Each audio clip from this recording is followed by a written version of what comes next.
Princess Anne breaks her silence as she hits back at Prince Harry with official palace statement that he'll not be welcomed. Princess Anne is the Windsor honey badger.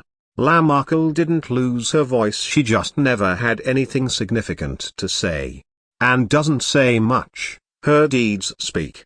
When Princess Anne and Prince Harry were born, they were around the same place in the line of succession at their times respectively. Both have older brothers who are the heirs. The similarities end there.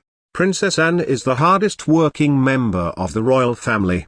This is a woman in her 70s and doesn't seem to be slowing down anytime soon.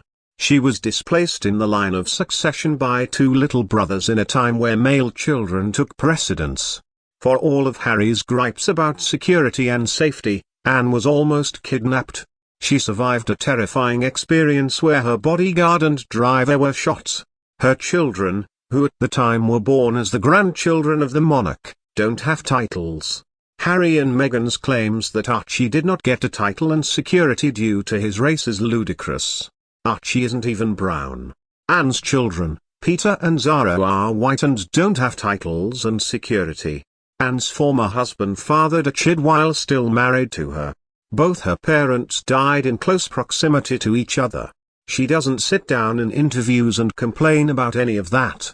Anne shows up and does the job.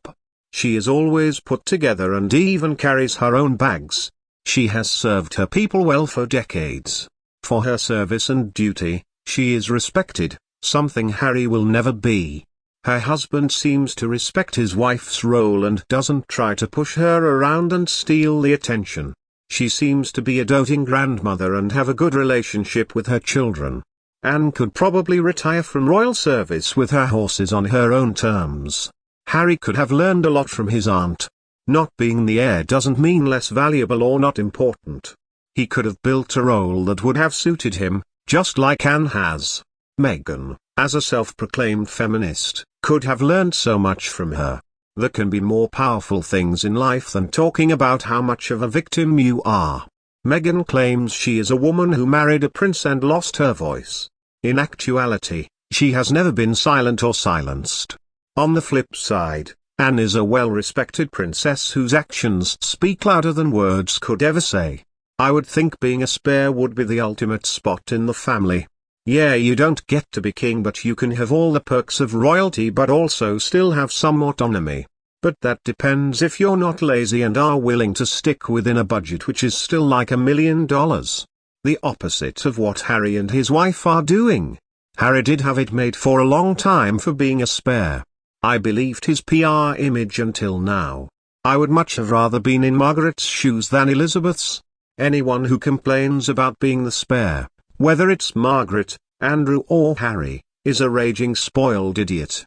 Someone who complains about being a spare would not make a good queen or king. The monarchy is not about you. In Tina Brown's book The Palace Papers, she describes the act of joining the royal family as something akin to taking the veil. Becoming a nun because you are joining an order dedicated to duty and service and others. Tina Brown then quotes Queen Mary in a way that sums up Princess Anne's fortitude. The Queen's grandmother Queen Mary once said to a relative, "You are a member of the British royal family. We are never tired and we all love hospitals.